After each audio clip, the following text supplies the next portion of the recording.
new cases reported in the last week alone. Jason Salemi is an associate professor at the University of South Florida College of Public Health. Jason, thank you so much. And you've alerted us to an alarming statistic. Out of those hospitalized with COVID in Florida right now, the majority are actually under the age of 70 years old. And taking it a step further, 1 in 3 are under the age of 50. And that's sobering when you consider that some people cite their age and health as a reason that they're not getting vaccinated. Just break down those numbers for us. Yeah, absolutely. So it's exactly what you alluded to. The benefit of the vaccination, especially since we see that older people are more likely to get vaccinated, is it's shifting the age distribution of hospitalized patients to younger ages. So as you pointed out, in January, nearly 1 in every 2 hospitalized patients were 70 years of age or older in Florida. Now only 1 in every 4 hospitalized patients are 70 or older. And in January, fewer than 1 in every 5 were less than 50 years of age. But now 1 in 3 hospitalized patients in Florida are younger than 50. So the good news is younger people are less likely to die. So we should be seeing fewer deaths for the same number of hospitalizations.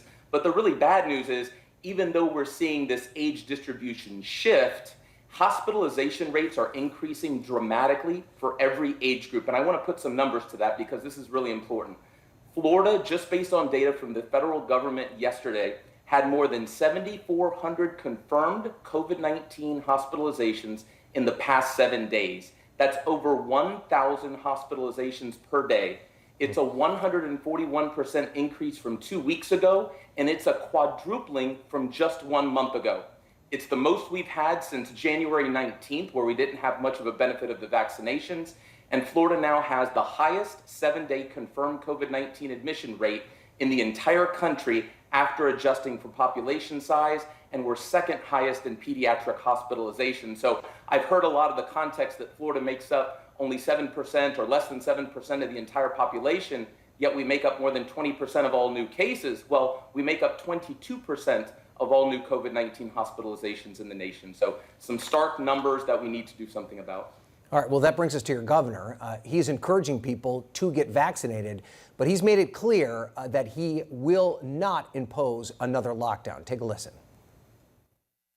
We have a summer season here, just like last year. It started a little later this year, so you're going to have higher prevalence for the rest of July, probably into August, and then it goes back.